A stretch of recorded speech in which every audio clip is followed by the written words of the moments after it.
व या सभेसाठी आवर्जून थंडी असताना सुद्धा शेतात काम असताना सुद्धा फक्त प्रेमापोटी आणि प्रताप काकाला पाठिंबा देण्यासाठी इथं उपस्थित असणारे सर्वच स्वाभिमानी बंधू आणि भगिनींनो,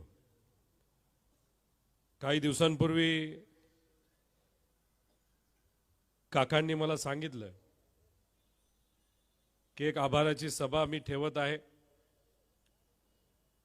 त्या सभेसाठी तुम्हाला यावं लागेल. मी म्हणलं तुम्ही बोलवलं, मी 100% तिथे येणार.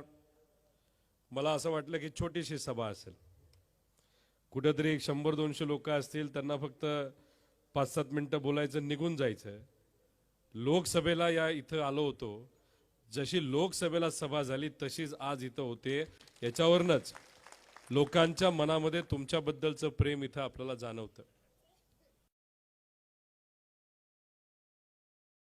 पण आजच्याच दिवशी पारनेरमध्ये तिथं आभार सभा आहे, त्यामुळे तिथं त्यांना थांबावं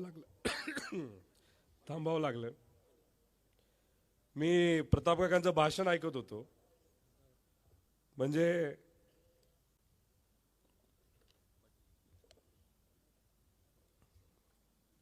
इलेक्शनच्या काळामध्ये बऱ्याच सभा झाल्यात, महाराष्ट्रात फिरलोय, त्यावेळेस थोडंसं इन्फेक्शन झालं होतं, अजून इन्फेक्शन चालूच आहे. म्हणजे हे इन्फेक्शन नॅचरल इन्फेक्शन आहे. पण भाजपली या महाराष्ट्रामध्ये जे इन्फेक्शन आणि व्हायरस जो पसरवला ना, तो लय डेंजरस आहे बाबा. त्याच्यामध्ये ईव्हीएमचा पण व्हायरस आहे आणि दुर्दैवाने सत्तेत येण्यासाठी त्यांनी जातीवादाचा आणि धर्मवादाचा सुद्धा व्हायरस दुर्दैवाने या महाराष्ट्रामध्ये संतांच्या भूमीमध्ये त्या ठिकाणी पसरवलाय. पण जबरदस्त सभा. खरं तर इथलं वातावरण बघितल्यानंतर प्रताप काकाच आमदार झाले असं कुठेतरी आपल्या सगळ्यांना वाटतंय. प्रताप काका मी सातत्याने तिथं बोलत होतो, सर्वे मी त्यांच्यापर्यंत पोहोचवत होतो. पक्षाली सर्वे केला, आम्ही सर्वे केला, पत्रकारांनी सर्वे केले, मीडिया चॅनेलनी सर्वे केले, भाजपचा सर्वे झाला. जे जे कुठले सर्वे या मतदारसंघाचे तिथं झाले आणि राणीताईंच्या मतदारसंघाचा सुद्धा जो कुठला सर्वे झाला, त्या सर्वेमध्ये आपला उमेदवार, आपल्या पक्षाचा उमेदवार आणि आपल्या विरोधात असणाऱ्या उमेदवारामध्ये कमीत कमी 15% फरक त्या ठिकाणी होता. 15% फरक.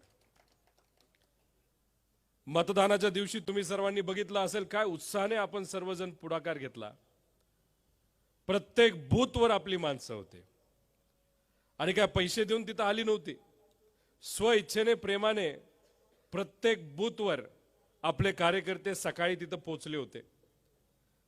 मला जे कळालंय, भाजपचे असे अनेक बूथ, 150-200 बूथ या दोन्ही तालुक्यातले मोकळे होते. म्हणजे भाजपले आधीच ही लढाई आपण हारलोय असं समजून या ठिकाणावरनं ते पळून गेले होते.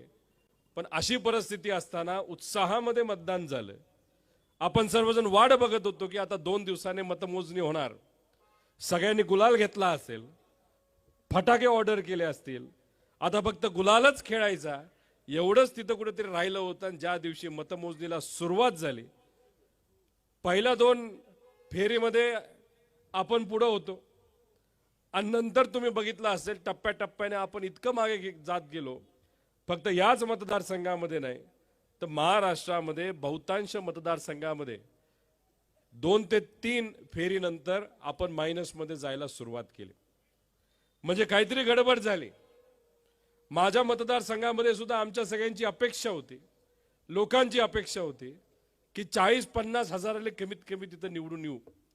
गेल्या 5 वर्षामध्ये लोकांची सेवा केली. जिथं कुठं जाईल, छोटीची सभा असू द्या, बैठक असू द्या, कमीत कमी 200, 300, 400 लोक. पवार साहेबांची सभा घेतली, गाड्या न देता 30-32 हजार लोक तिथं आली. वातावरण जबरदस्त होतं. लोकांची मनापासून तिथं सेवा केली. जसं लंके भाऊंनी लोकसभेमध्ये निवडून आल्यानंतर प्रत्येक मतदारसंघामध्ये जाऊन लोकांशी संवाद साधला, त्यांच्या मतदारसंघामध्ये तिथं असणाऱ्या लोकांची काळजी घेतली. तसंच प्रताप काकांनी सुद्धा करोना असू द्या, नाही तर लंपीचा रोग येऊ द्या, नाही तर कुठलीही अडचण या मतदारसंघावर आली तर आपले प्रताप काका मात्र लोकांमध्ये तिथं दिसायचे. पण जे आता दुर्दैवाने मशीनच्या कृपेने नाही तर कुठल्याही कृपेने आमदार झालेले आहेत, ते सत्ता असताना सुद्धा लोकांमध्ये आपल्याला दिसले नव्हते. हे तुमच्या स्वतःच्या उघड्या डोळ्याने तुम्ही सर्वांनी तिथं बघितलेलं आहे. तसं माझ्या मतदारसंघामध्ये सुद्धा 5 वर्ष लोकात होतो, लोकांची सेवा केली. सरकार कमी पडलं तिथं आपण स्वतः पुढाकार घेतला. टँकरचं पाणी सरकारकडनं दिलं जात नव्हतं, स्वखर्चातून आपण टँकरचं पाणी कुठलाही भेदभाव न करता तिथं दिलं. 2019ला ज्या बूथवर मी मायनस होतो तिथं सुद्धा पाणी दिलं, जिथं प्लस होतो तिथं सुद्धा पाणी दिलं. कारण का आम्हाला लहानपणीपासून आमच्या आई वडिलांनी, संतांनी आणि महामानवांनी शिकवलंय की लोकांकडे बघत असताना जात आणि धर्म याच्या पलीकडे जाऊन माणुसकीच्या नात्याने त्या ठिकाणी बघितलं पाहिजे. आणि तसंच काम गेल्या 5 वर्षामध्ये तिथं केलं.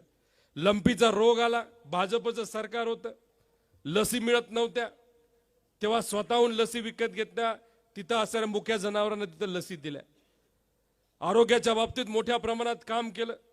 आणि ह्या सगळ्या गोष्टी करून सुद्धा तिथं मला लीड किती मिळाली असेल तर 1200ची लीड मिळाली.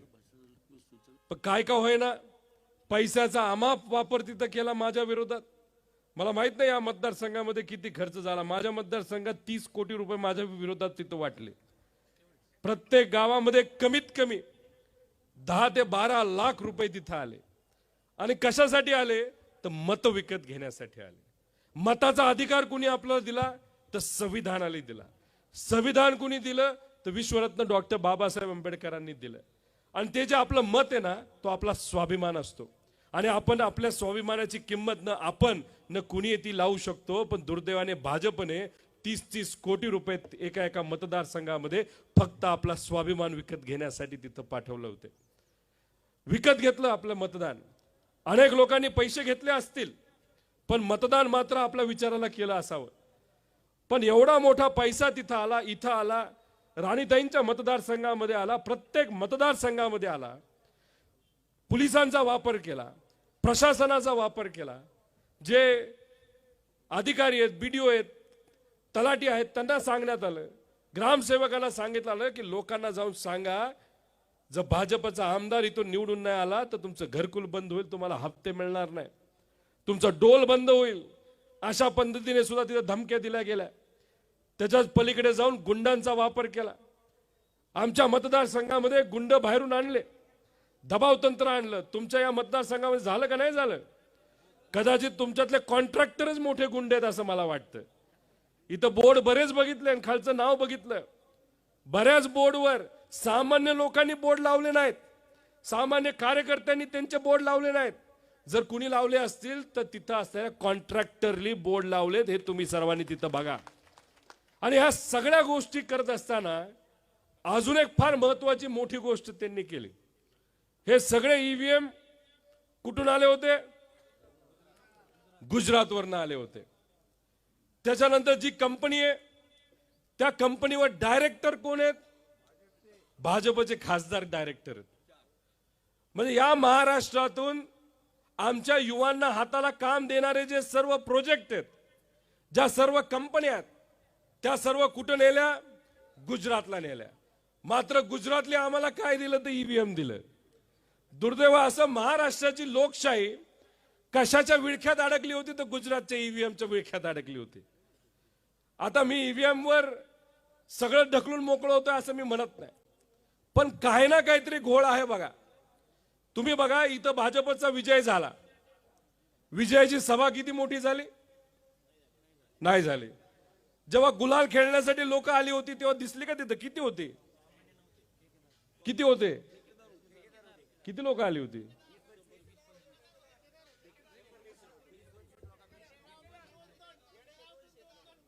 पाचशे 600 हजार लोक, तेवढी सुद्धा नाही आली. अरे विजय झाला तर कसा असावा? असं जाणवलं पाहिजे की अरे गुलाल म्हणजे तिथं मशीनली नाही तर त्या पोकलांनी गुलाल उधळला पाहिजे, असं कुठेतरी पाहिजे. लंके भाऊ आपल्यातलाच एक माणूस जेव्हा खासदार झाला होता, उत्साह होता का नाही लोकांमध्ये? होता का नव्हता? जाणवलं का उत्साह यंदा? जाणवलं का काय? अहो हिथं सोडा, महाराष्ट्रात जाणवत नाही. सगळेच बीजेपीचे सुद्धा कार्यकर्ते डोकं खाजवायला लागलेत. अरे झालं कसं राव? झालं का नाही? कुठं तुम्हाला उत्साह दिसतोय का? अहो मोठ्या मोठ्या नेत्यांच्या मतदारसंघामध्ये भाजपचे नेते निवडून आले आणि त्यांच्या स्वागतासाठी तिथं किती लोक, तर तुडुंब गर्दी 200-300 लोकांची. आणि मी मायनस मध्ये चाललो होतो माझ्या मतदारसंघामध्ये, 7,000 ते 8,000 लोक तिथं होते. सगळ्यांच्या डोळ्यामध्ये पाणी होतं. का? ते खरे हाराचे कार्यकर्ते होते, प्रेमापोटी आपल्या सर्वांसाठी लढले होते आणि ते काही काळ पुढे चालले होते. त्यांच्या स्वागतासाठी किती खूप मोठी गर्दी, 700ची लोक होती तिथे. म्हणजे हा जो फरक आहे ना, हा कुठेतरी आपण समजून घेतला पाहिजे. अहो 95 मतदारसंघामध्ये असणारे जे ईव्हीएम आहे, तुम्ही ज्या दिवशी मतदान केलं आणि ज्या दिवशी ईव्हीएम मोजणीसाठी तिथं उघडले गेले, त्या दोन्ही दिवसामध्ये फरक आहे. आणि हा मतदारसंघ त्याच्यामध्येच एक येतो. म्हणजे ईव्हीएम म्हणजे मशीन झालं, बटन दाबलं, विषय संपला. तुम्ही मशीनला लॉक लावलं. आता लॉक लावल्यानंतर असं काय झालं की जेव्हा मतमोजणी आली तेव्हा फरक दिसायला लागला. आणि एका मशीनमध्ये, 2 मशीनमध्ये, 3 मशीनमध्ये जर फरक होत असेल तर 100% मशीनमध्ये का फरक होणार नाही, असा प्रश्न आम्हा सगळ्यांना त्या ठिकाणी वाटतो. 94 मतदारसंघापैकी 84 मतदारसंघामध्ये महायुतीचे उमेदवार निवडून आलेले आहेत. अहो हे भाजपचे जे सगळे उमेदवार आहेत ना, 140 काहीतरी उमेदवार त्यांनी उभे केले होते, त्यातले रिपीट आमदार नाही तर आमदाराच्या नातेवाईकांना किती लोकांना तिकीट मिळालं? 100 लोकांना तिकीट मिळालं. आणि त्याच्यामध्ये किती निवडून आले? 95 निवडून आले. 95. इथं असणारा भाजपचा जो आमदार होता आणि आता सुद्धा मशीनली ज्यांना निवडून दिलं त्यांच्या विरोधात लाट होती का नव्हती? लोक विरोधात होती का नव्हती? कॉन्ट्रॅक्टर सोडून द्या, पण लोक तर होती ना. अशा 100 ठिकाणी जिथं तेच उमेदवार दिले गेले, जे आमदार होते नाही ते नातेवाईक होते, तिथं 95% ठिकाणी भाजपचा उमेदवार निवडून आलेला आहे. आणि अजितदादांच्या पक्षाच्या इथं 80%, शिंदे साहेबांच्या जे कुठले आमदार रिपीट झालेत तिथं 85-90% लोक उमेदवार निवडून आलेले. म्हणजे नाराजगी होती, सगळं होतं. आणि अशा वातावरणामध्ये काही वेगळं झालं नाही तरी सुद्धा त्यांचे जर आमदार रिपीट होत असतील, त्याच्या मागे काही ना काहीतरी तिथं आहे. 2014ला जेव्हा मोदी साहेब निवडून आले होते, खोटी आश्वासनं दिली होती, त्यावेळेस अख्ख्या देशामध्ये जल्लोष झाला होता. लोकांना वाटलं काहीतरी बदल होईल, पण असं काही आता घडत नाही. 222 उमेदवार हे महायुतीचे तिथे निवडून आले आणि याच्यामध्ये रिपीट झालेल्या आमदारपैकी 95% आमदार जेव्हा निवडून येतात, नक्कीच त्याच्यामध्ये काहीतरी गडबड आणि काळबेरा आहे, हे आपण सगळ्यांनी त्या ठिकाणी समजून घेतलं पाहिजे. मी तर निवडून आलो, पडलो असतो तर बोललो असतो तर लोक म्हणले असते हे पडले आणि काय बोलतंय. आणि निवडून आल्यास नंतर सुद्धा मी बोलतोय, कारण मला सुद्धा वाटतं या मशीनमध्ये काही ना काहीतरी तिथं घोळ झालेला आहे. अहो याच्यामध्ये काही असे बूथ आहेत जिथं अचानक 5 वाजल्यापासून ते 6 वाजेपर्यंत मतदान घडून आले. म्हणजे तिथं लोक दिसली नाहीत. काय काय बूथवर तुम्हाला जाणवलं असेल की मशीन स्लो चालायची, होते का नव्हते? मशीन स्लो का चालवली गेली असे काही तज्ञांचं मत आहे. कारण का स्लो चालवत लोकांना गर्दी दाखवायची आणि शेवटच्या तासात आणि अर्ध्या तासात तिथं वेगळ्याच पद्धतीतच मशीनलेच मतदान केलं, असं अनेक तज्ञांचं त्या ठिकाणी मत आहे. बर मगाशी इथं 15,000ची चर्चा झाली, माझ्या मतदारसंघामध्ये 40,000ची चर्चा झाली. म्हणजे लंके भाऊंना जे मतदान झालं त्यावेळेस ज्या लोकांनी मतदान केलं आणि आता विधानसभेमध्ये जसं माझ्या मतदारसंघामध्ये 40,000चा फरक आहे, इथं 15,000चा, तिथं 20,000चा आहे, तसं या महाराष्ट्रामध्ये 74 लाख लोकांनी मतदान अतिरिक्त फक्त 6 महिन्यामध्ये केलेलं आहे. आणि हे प्रमाण गेल्या 5 वर्षात गेलो नाही तर अजून 5 वर्षात गेलो तर किती असतं? 11 लाख ते 20 लाख. ह्याच्यापेक्षा पुढे कधी इतिहासामध्ये झालं नाही. याच इलेक्शन मध्ये 74 लाखाचा तिथं फरक झालेला आहे. आणि हे 74 लाख मतदान कधी झाले तर संध्याकाळी 5:30 ते 6च्या दरम्यान. आणि आमच्या सगळ्यांचा अजून एक आक्षेप आहे की 5:30च्या आसपास बरीच मशीन बंद पडली होती. आम्ही मशीनचा रिपोर्ट मागितलाय, अजूनपर्यंत आम्हाला मशीनचा रिपोर्ट दिला नाही. का एका बाजूला 74 लाख मतदान हे फक्त अर्ध्या तासामध्ये नाही तर 45 मिनिटांमध्ये होतं आणि बऱ्याच ठिकाणी मशीन सुद्धा बंद पडतं होतं. तर याच्या मागे कारण काय असा प्रश्न त्या ठिकाणी आम्ही सर्वजण करत आहोत. त्यामुळे खऱ्या अर्थाने याच्यावर विचार करण्याची तिथं जरूरत आहे. तुम्ही तुमच्या गावामध्ये बघा की काही ठिकाणी मतदान झालंय पण अजूनपर्यंत आपल्याला कळत नाही केलंय कुणी मतदान. कारण तुम्ही ग्रामपंचायतच्या लेवलचं इथं इलेक्शन लढला होता का नव्हता? तुम्हाला माहित असतं की हा कोणाचा आहे, हा त्यांचा आहे, हा कोणाचा आहे, हा आपला आहे, हा तिथलं पलीकडचा आहे, हा आपल्याला मतदान तर काय करणार नाही, ह्याच्याकडे वेळ घालून काय फायदा नाही. आणि दिवसभर तिथं बसून सगळं झाल्यानंतर अचानक 100-200 मतं कुठून वाढली ही अजूनपर्यंत त्या ठिकाणी आपल्याला कळली नाही. म्हणून आम्ही सर्वजण याचा अभ्यास त्या ठिकाणी करत आहोत आणि हा अभ्यास 100% येत्या काळामध्ये पूर्ण केल्याशिवाय आम्ही तिथं राहणार नाही. अहो फॉर्म 20 असतो म्हणजे बूथवर कुठं किती मतदान झालं. आपल्या निलेश माऊंनी मागितलंय खासदार झाल्यानंतर अजूनपर्यंत खासदारकीचं फॉर्म 20 म्हणजे कुठल्या बूथवर किती मतदान झालं अजूनपर्यंत आम्हाला लोकसभेचं मिळालं नाही. आता विधानसभेचं आपण मागितलेलं आहे, बघू पुढच्या काही दिवसांमध्ये ते आम्हाला मिळेल का नाही. अहो यांचा गजबच कारभार आहे राव. म्हणजे यांची टक्केवारी बघा, आपण परीक्षा दिल्यानंतर एखाद्याला 99% देतात, त्याचा भाऊ असेल तर त्याला 88% येतात, 85% येतात. सेम उत्तर कुणी देऊ शकतं का? देऊ शकतं. कधी देऊ शकतं? कॉपी केल्यावर. आता बघा नाशिकचं एक उदाहरण सांगतो तुम्हाला. सुहास कांदे कुठल्या पार्टीचे आहेत? शिंदे साहेबांच्या पक्षाचे. मतदान किती मिळालं? 1,38,068. चांगलं मिळालं मतदान. माणिकराव कोकाटे कुठल्या पक्षाचे? अजितदादांचे. त्यांना किती मिळालं?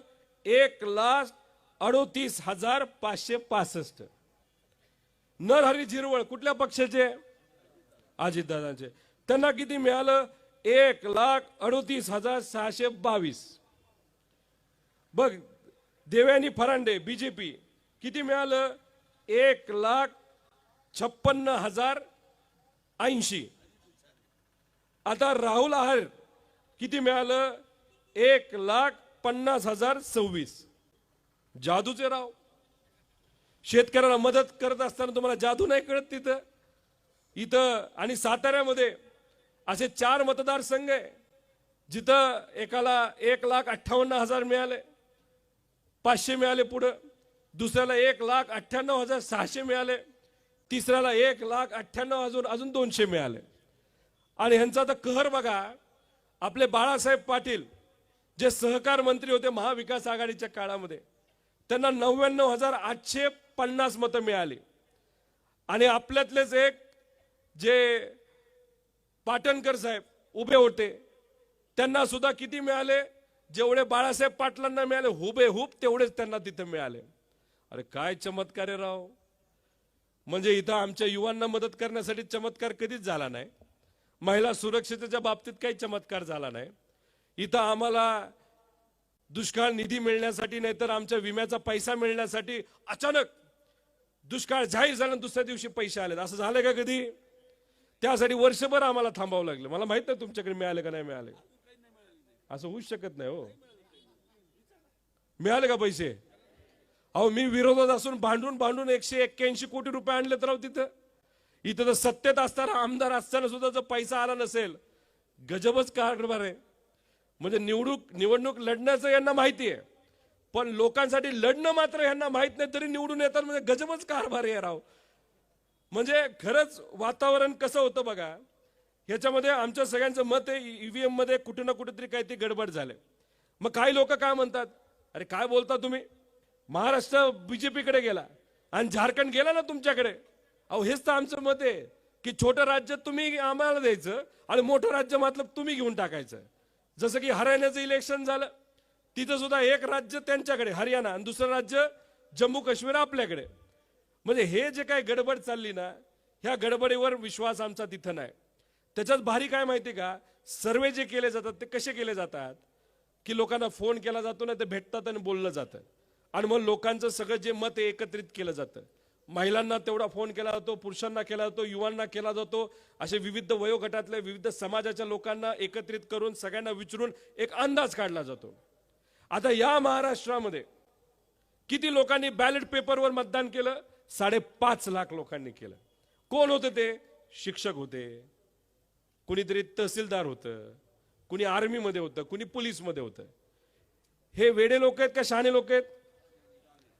हे सरकारमध्ये असताना ह्यांना माहित असतं ना वारं कुठं वळतं का? नाही माहिती. माहित असतो ना अंदाज. कारण कसं असतं, पोलीस अधिकारी एखाद्या नेत्याबरोबर उभा असतो जो सत्तेत असतो. नेता म्हणतो हे आपलं लय वाईट आहे राव, तो ऐकतो, तो मग 4 लोकांना सांगतो. शिक्षक फारच हुशार असतात हे तुम्हाला माहिती आहे. लोक त्यांना भेटत असतात, पालक भेटत असतात. आणि ह्या सर्व लोकांनी कौल कुठं दिला असेल तर आपल्या बाजूला दिला होता, महाविकास आघाडीच्या बाजूला दिला होता. आणि तर 800 ची लीड होती. किती पैकी? 4,500 पैकी 4,500चं 10% किती झालं? 450. म्हणजे तुम्ही 15%. मतदान किती झालं? टोटल मतदान किती झालं या मतदारसंघामध्ये? नाही, टोटल 260. 260ला 15% किती येतं? मग आपला उमेदवार कितीला निवडून आलाय? 40,000च्या आसपास आपला उमेदवार निवडून आलाय. हे तुम्ही त्या ठिकाणी समजून घ्या. तसंच तिथं राणीताईंचं झालंय. माझ्या मतदारसंघामध्ये तसंच कुठंतरी काही ना काहीतरी झालंय. आणि अख्ख्या महाराष्ट्रामध्ये 5.5 लोकांनी जे मतदान केलेलं आहे त्याच्यात सांगितलं की अंदाज जो काढला, जो तुम्ही टीव्ही बघितला असेल सकाळ सकाळ चहा पीत, तेव्हा तुम्हाला किती आमदार निवडून आले होते? आपले दिसले 137. आणि त्यांचे किती होते? ते 134 आणि बाकी सगळे अपक्ष होते. हा खऱ्या अर्थाने आपला निकाल आहे. आणि फक्त या वेळेसचा मी म्हणत नाही, ह्याच्या आधी 15 वर्ष मागे गेलो तरी बॅलेट पेपर ज्या दिवसापासून इथं ईव्हीएम मशीन आलं त्या दिवसापासून आजपर्यंत ज्या इलेक्शन झालेले आहेत त्या इलेक्शन मध्ये बॅलेट पेपरवर जे काही आपलं पोस्टल मतदान झालंय तो जो काही कौल असतो तो खरा कौल असतो. फक्त अपवाद कधी असेल तर यंदाचं इलेक्शन आणि आपलं हरियाणाचं इलेक्शन. हरियाणाचं इलेक्शन मध्ये 74 लोक काँग्रेसचे निवडून येतील ते सांगितलं होतं. झालं उलट. भाजपला जो नंबर मिळणार होता तो मिळाला काँग्रेसला आणि काँग्रेसला मिळणार होता तो मिळाला भाजपला. त्यामुळे या 2 राज्यामध्ये इथं गडबड झालेली आहे. हे तुम्ही सर्वांनी त्या ठिकाणी समजून घेतलं पाहिजे. आणि असाही अंदाज आहे की 10% भाजपचा उमेदवार जिथं उभा आहे तिथं 10% ऍडजस्टमेंट ईव्हीएम मध्ये झाली अशी चर्चा आहे. आणि जिथं राष्ट्रवादी अजितदादांचा पक्ष आणि जिथं एकनाथ शिंदे साहेबांचा पक्ष उभा आहे तिथं 8%चं ऍडजस्टमेंट तिथं झालेलं आहे. आणि त्या अनुषंगाने इथं हा जो कौल 222चा जिथं लोकांनी कुठेही तिथं जल्लोष केला नाही या महाराष्ट्रामध्ये, त्याचं मुख्य कारण असं की लोकांनाच कळलं नाही की हा निकाल कसा तिथं लागला. आता ह्याच्यामध्ये अजून एक गोष्ट तुम्ही सर्वांनी समजून घ्या. भाजपचे केंद्रातले नेते कोणाला घाबरले होते माहिती का? लोकसभेमध्ये 31 खासदार आपले निवडून आले होते. भाजपचे 23 वरनं 9 वर आले. आणि ह्याच्या मागे कोण असेल अशी चर्चा जर केली तर त्याच्या मागे एक महत्वपूर्ण नेत्याचं नाव येतं, ते म्हणजे शरदचंद्र पवार आणि उद्धव ठाकरे साहेब आणि काँग्रेसचे सर्व नेते. केंद्रातल्या भाजपच्या नेत्यांना काय वाटलं की लोकसभेमध्ये एवढा मोठा निकाल, एवढी ताकद लावून, एवढा पैसा वाटून निलेश भाऊ लंकेंच्या विरोधात 180 कोटी रुपये तिथं खर्च केले तरी सुद्धा एका शिक्षकाचा मुलगा तुमच्या सगळ्यांच्या आशीर्वादाने तिथं खासदार झालेला आहे. पैसे न खर्चता. आणि हे लोकसभेमध्ये असं वातावरण असल्यानंतर केंद्रातल्या नेत्यांना वाटलं अहो जर महाराष्ट्रामध्ये जर महाविकास आघाडी सरकार आलं तर पवार साहेब तिथं थांबणार नाही, दिल्लीत जातील. आणि दिल्लीत गेल्यानंतर जे भाजपचं मित्रपक्षाबरोबर जे निकाल लागले, जे सरकार आले ते सुद्धा दिल्लीतलं सरकार हे पवार साहेब पाडतील ही भीती केंद्रातल्या भाजपच्या नेत्यांना असल्यामुळे त्यांनी मोठ्या प्रमाणात ताकद ही महाराष्ट्रामध्ये तिथं लावली. म्हणजे घाबरले, पण हे महाराष्ट्रासाठी घाबरले नव्हते, हे तर केंद्रासाठी तिथं घाबरले होते. मला साहेबांना विनंती करायची, लोकांनी ठरवलेलं आहे की तर महाविकास आघाडीचे उमेदवार सर्व निवडून आलेले आहेत. आता महाराष्ट्रात जास्त वेळ न घालवता आता दिल्लीत थोडासा वेळ घालवावा लागतोय आणि कुठेतरी दाखवून द्यावं लागेल, नाही तर लोकशाही टिकणार नाही. लोकशाही जर टिकली नाही तर तुमच्या सर्वसामान्य लोकांचे विषय कुणीच मांडणार नाही. भाषण तुम्ही बघा, जेव्हा आम्ही सर्वजण इथं आलो होतो नाही तर महाराष्ट्रात फिरलो होतो, तुमची भाषा आम्ही बोलत होतो. सोयाबीनला भाव मिळाला पाहिजे याच्यासाठी आम्ही सर्वजण तिथं लढलो. होतो का नव्हतो? आम्ही कपाशीवर बोललो, आम्ही दुधावर बोललो, आम्ही बेरोजगारीवर बोललो, आम्ही पेपर फुटीवर बोललो, युवांवर बोललो. भाजपची भाषण काय चालू होती? कटेंगे आणि बटेंगे. म्हणजे ज्याच्यामुळे आपलं अन्न, आपल्या हाताला काम आणि पोटाला अन्न मिळतं, याच्यावर भाजपचा एक सुद्धा नेता तिथं बोलला नाही. फक्त आपल्या या महाराष्ट्राला कशात विभागलं तर जाती जातीमध्ये वाद निर्माण केला आणि तिथं हिंदू मुस्लिम करून फक्त तिथं काय केलं असेल तर फक्त सत्तेत येण्याचा प्रयत्न भाजपने केला. काय मिळालं आपल्या सगळ्यांना? सोयाबीन शेतकरी इथं मराठा समाजाचा आहे का? वंजारी समाजाचा आहे का? माळी समाजाचा आहे का? मुस्लिम समाजाचा आहे का? आहे ना? मग त्याला 4 पैसे जर मिळाले असते तर सगळ्याच समाजाला पैसे मिळाले असते का नसते? तुम्ही मला सांगा. दुधाला 4 रुपये, 5 रुपये, 10 रुपये जर सरकारकडनं वाढून घेतले असते, कोणाला फायदा झाला असता? सगळ्यांना झाला असता. अहो 4 पैसे जर कपाशीला आपल्याला मिळाले असते, उसाला मिळाले असते, दुधाला मिळाले असते, त्याच्यामध्ये आपल्या घरामध्ये 4 पैसे जास्त आले असते. आता कदाचित 1000 रुपये मताला वाटले असतील भाजपले, पण दुधाचे आणि ह्याचे सगळे जर रेट वाढलेले असते, तुमच्या घरामध्ये 40 ते 50 हजार रुपये तुमच्या कष्टाला तिथं पैसे मिळाले असते. पण भाजपने सगळंच उद्ध्वस्त केलं. तुमचे आमचे प्रश्नच मांडले नाहीत. स्पर्धा परीक्षेच्या मध्ये त्या ज्या ठिकाणी जो मोठ्या प्रमाणात भ्रष्टाचार झाला त्याच्यावर कुणी तिथं बोले ना. आणि मग काय केलं तर ईव्हीएम ची मदत घेतली आणि आपल्या सगळ्यांना विभागून टाकलं. शेतकरी सुद्धा विचार करायला लागला, हा कुठल्या समाजाचा शेतकरी आणि तो कुठल्या समाजाचा शेतकरी. अहो आजपर्यंत कधी भेदभाव आपण केला नव्हता. आपण सगळ्या शेतकऱ्याकडे विचार करत होतो आणि सगळ्यांसाठी तिथं लढत होतो. पण जाऊ द्या, या इलेक्शन मध्ये जे काय झालं ते झालं. आम्ही ईव्हीएम साठी लढणार आहोत. त्याच्यामध्ये काय होते आपण बघू. पण आज काकांचं भाषण ऐकल्यानंतर लय मला आवडलं. काय जोश होता राव. हाईट थोडीशी कमी पडली, थोडी हाईट असली असते अमिताभ बच्चनच बोलतो असं आम्हाला वाटलं असतं. म्हणजे इतक्या आत्मविश्वासाने तुम्ही इथं बोललात, सगळ्यांना तुम्ही आश्वासित केलं.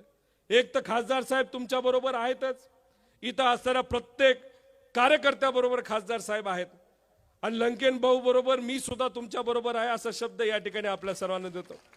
माझ्या मतदारसंघासाठी सुद्धा मी लढणार आहे. आपल्या मतदारसंघासाठी लढायचे. जिल्हा परिषद येते, पंचायत समिती येते, महानगरपालिका, नगर परिषद सगळे इलेक्शन येणार. पण ज्या पद्धतीने आपण आमदारकी लढलो तसंच येणारे स्थानिक स्वराज्याचे इलेक्शन आपल्याला लढायचे. लढणार का नाही लढणार? आता हे जर काय घोळ झाला त्यात काळजी करू नका. घोळ कसा झाला हे आपल्याला कळलेलं आहे. त्यामुळे इलेक्शनच्या दिवशी आता आम्ही त्यांना काय सांगितलंय की आमच्या सर्व सामान्य लोकांच्या समोर, मीडिया समोर आम्ही जे मागेल ते आम्हाला ईव्हीएम द्यायचं. आम्ही ते ईव्हीएम आणणार. आमचे सर्व नेते, आमचे टेक्निकल लोक आम्हाला 4 दिवस द्यायचं. आम्ही त्या ईव्हीएमचं पोस्टमॉर्टम करणार की कुठं कनेक्ट होतंय का, कुठं इंटरनेट जोडलं होतं का, कुठं अजून भलतंच काय झालंय का.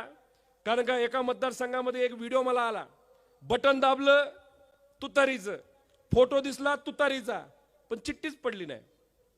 म्हणजे काय झालं, आपण जे काही सिलेक्टेड ठराविक ईव्हीएम मशीन ज्या आल्या होत्या मतदारसंघात, सगळ्याच मतदारसंघामध्ये जे कुठले असतील 100 ईव्हीएम मशीन वेगळ्या आल्या होत्या, त्यात आपण बटन दाबत होतो, आपलं चित्र दिसत होतं आपलं, पण नंतर जवळ जाऊन बघितलं चिठ्ठीच पडत नव्हती. त्याचं मुख्य कारण काही तज्ञांचं असं मत आहे की आपल्याला फक्त दाखवण्यासाठी चित्र दिसलं, मग चिठ्ठी मात्र भाजपची पडली खाली. त्यामुळे ईव्हीएम चेक केल्यानंतर, व्हीव्हीपॅट चेक केल्यानंतर आपल्याला आकडेवारी सेमच तिथं त्या ठिकाणी दिसणार आहे. लय हुशारी त्यांनी दाखवली. पण जाऊ द्या, आम्ही मराठी माणसं आहोत. गुजरातचे मशीन पाठवतो काय इथं? आम्ही जरा त्या बाबतीत जरा कमी पडलो, जरा आम्ही विश्वास ठेवला लोकशाहीवर. आता मराठी माणसं कसा अभ्यास करतात आणि तुमचा गेम कसा हाणून पाडतात येणाऱ्या सर्व इलेक्शन मध्ये आपल्याला तिथं बघायचंय. त्यामुळे काका, सर्व पदाधिकाऱ्यांना आम्हाला सांगायचंय की आपण सर्वजण कार्यकर्ते आहोत. कार्यकर्ते म्हणून येत्या काळामध्ये आपल्या सर्वांना त्या ठिकाणी लढायचंय. मी आमदार म्हणून तिथं आता अधिवेशनामध्ये आहे. त्यामुळे सर्वांसाठी कपाशीचे विषय, त्याच्या दुधाचा विषय, बेरोजगारीचा मुद्दा, इथे MIDCचा मुद्दा, त्याच्याचबरोबर आपल्या सोयाबीनचा मुद्दा, अजून जे कुठले मुद्दे, सर्व लोकांसाठी असे ऊस तोडणी कामगारांचा मुद्दा, हा शेतकरी कर्जमाफी आपण करणार होतो ते म्हणले होते आम्ही काय कोरा करू, 7-12 कोरा करू. वाट बघतोय. किती दिवस झाले निकाल लागून किती झाले? 9 दिवस. आता बघा कशाची जागा भरू, रिक्त जागा भरतो ना त्यासाठी लढत आलो राव. आता वाटलं होतं सरकार आपलं येतंय आणि पहिली सही कशावर करायची तर त्याच्यावर करायची आपली भरतीवर. पण झालं असं की 9 दिवस झाले म्हणजे काय झालं, लग्न ठरलं, मुलाला मुलगी आवडली, मुलीला मुलगा आवडला, लग्नाची तारीख आली, लग्नाच्या दिवशीच नवरदेव म्हणतो थांबा थोडस, का हुंडा नाही मिळाला. असं या सरकारचं झालंय. आणि लोक काय करतात तर आपलं मंडपात येऊन नुसतं आपण तिथं वाट बघतात. म्हणजे कोण? आपण जनता. म्हणजे यांचं लग्न झालं, लग्न व्हायचंय म्हणजे एकत्रित लढले, एकामेकाचं प्रेम त्यांनी व्यक्त केलं सभेच्या माध्यमातून, सगळं झालं, आकडा सुद्धा आला. पण आता सगळ्यांनाच मुख्यमंत्री बनायचंय. म्हणजे बीजेपीला पण मुख्यमंत्री म्हणायचंय, अजितदादांच्या पक्षालाही मुख्यमंत्री पाहिजे आणि तिथं शिंदे साहेबांना सुद्धा पाहिजे. मला तर भीती वाटत होती की आपण एक फुल आणि 2 हाफ बघितले होते. आता असं व्हायला नको की तिन्ही मुख्यमंत्री, तू या विभागाचा मुख्यमंत्री, तू त्या विभागाचा मुख्यमंत्री, तू त्या विभागाचा मुख्यमंत्री. अरे काय होऊ शकतं राव भाजपच्या काळामध्ये? 8-8 तासाची ड्युटी. मला तर वाटतंय दुपारची ड्युटी मोकळीच जाईल. म्हणजे रात्री लय भारी, छापायला लय भारी व्हा. अहो 60,000 कोटी रुपये छापले 2.5 वर्षामध्ये. मी पुराव्या सकट तिथं लोकांसमोर आणलं होतं. आता 8च्या बघू कोण कुठली ड्युटी तिथं लावते. म्हणजे 222 उमेदवार त्यांचे निवडून आलेत, आमदार झालेत, अजूनपर्यंत यांना सरकार स्थापन करता आलेलं नाही. ह्याच्यावरनं समजून घ्या ह्यांना फक्त काय पडले तर लाडकी खुर्ची पडली. महाराष्ट्राचे हित तिथं कुठेही त्यांना त्या ठिकाणी पडलेलं नाही. अहो आमचं सरकार तिथं आलं असतं तर आम्हाला काय म्हणले असते, हे 26 तारीख बघ, हे 26 तारीख बघ. म्हणजे आमच्यासारखी 26 तारीख आणि तुमच्या मात्रसाठी सगळंच मोकळं मोकळं. आता ह्याच्यामध्ये काय काय सांगितलं त्यांनी, लाडक्या बहिणीने 2100 रुपये करणार. अहो करणार, आपण तर करणारच होतो, पण ते करणार का नाही आपण बघू की जरा. शेतकऱ्याचं आम्ही काय करणार, 7/12 कोरा करणार. अजून काय काय, लाईट बिल माफ करणार. अजून काय सांगितलं होतं, हा दिवसा लाईट. आता भाजप तर कितीतरी वर्ष झालं दिवसा लाईट देते, दिवसा लाईट. अजून पाणी देणार. इथं सभेसाठी कोण आलं होतं? फडणवीस साहेब आले होते का? नाही आले. गडकरी साहेब आले होते. त्यांनी चांगलं भाषण केलं असेल. त्यांनी मतदारसंघावर काहीच बोलले नसतील असं मला वाटतंय. त्यांचं भाषण लय असं वरच्या लेवलला असतं, चांगलं असतं भाषण. म्हणजे हे सगळे आश्वासने केलेत. आम्ही सांगतो की आम्ही जी कुणी 50 लोक आहेत, सुनामीमध्ये आम्ही 50 आमचे छोटे छोटे नावा तिथे टिकलेले आहेत. तर आता आम्ही सर्वजण तुमचा आवाज म्हणून अधिवेशनामध्ये लढू. आणि दिल्लीमध्ये तर आपले लढतातच आहेत. कारण का निलेश भाऊंची स्टाईल माहिती तुम्हाला, अख्ख्या दिल्लीमध्ये त्यांच्या स्टाईलची चर्चा आहे. म्हणजे साध्या स्टाईलमध्ये बोलणार पण मुद्द्याचं बोलणार. त्यामुळे जे कुठले तुमचे दिल्लीचे मुद्दे ते तिथं भांडतील आणि राज्याचे मुद्दे त्या ठिकाणी आम्ही सर्वजण तिथं मांडून घेऊ. फक्त कुठेही तुम्ही हतबल होऊ नका. मराठी माणसं कधी घाबरत नाहीत, रडत नाहीत, मागे पडत नाहीत. मराठी माणसं ही लढणारी माणसं असतात आणि आपल्या सगळ्यांना त्या ठिकाणी लढायचंय म्हणजे लढायचंय. आपण जिंकलोय असं तुम्ही समजून घ्या. यांनी रडीचा डाव त्या ठिकाणी खेळलेला आहे आणि लढलेलो आणि आपण जिंकलेलो. हे ईव्हीएमच्या घोळामुळे त्या ठिकाणी आपण हारलो, ही गोष्ट तुम्ही त्या ठिकाणी मनामध्ये ठेवा. आपल्या काकाच्या पाठीमागे, आपल्या पदाधिकाऱ्याच्या पाठीमागे आपल्या सर्वांना भक्कमपणे उभं राहायचं. राहणार का नाही राहणार? नक्की का? आणि काकाने आपल्या सगळ्यांना सुद्धा यांच्या पाठीमागे उभं राहायचंय. त्यामुळे येणाऱ्या इलेक्शनमध्ये आपण तिथं लढू. आणि लय भारी भाषण केलं. जरा आपण एकत्र वेगळं तुमचे डायलॉग वगैरे आपण जरा समजून घेऊ. आणि घरचे जे काही मुलीचं लग्न आहे, तुम्ही लोकांना तर बोलवलं, फक्त पुढे बघूनच तुम्ही म्हणला की तुम्ही या लग्नाला. आम्ही तर साईडला बसलो होतो, आमची तर आठवण सुद्धा नाही आली तुम्हाला. काय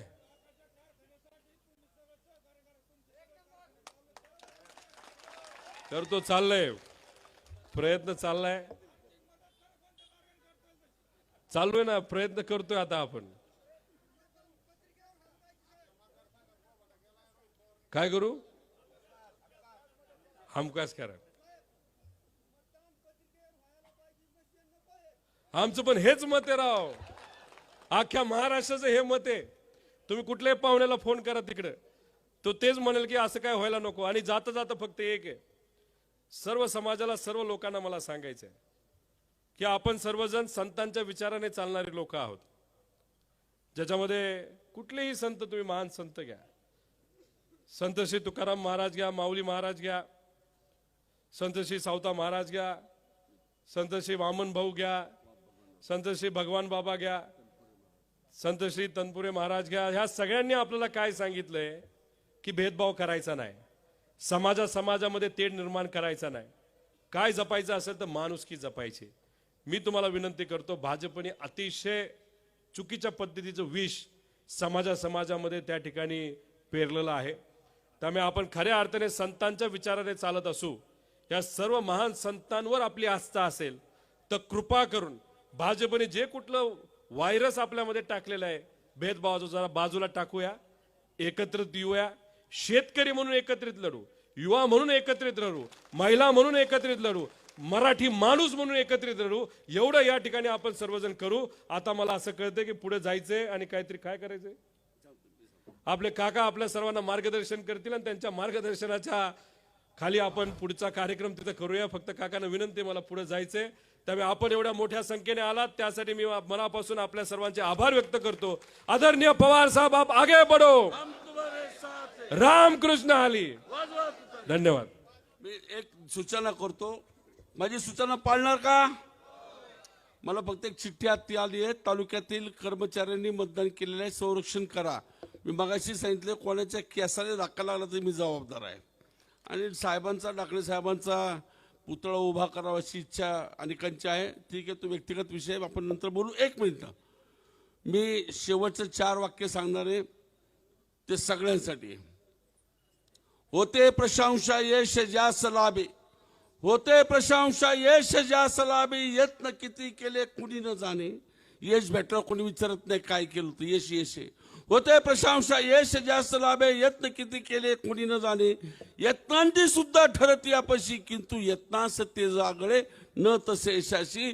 प्रयत्न करून अपयश येतं, पण प्रयत्नाला तेज एवढं असतं तेवढं यशाला नसतं.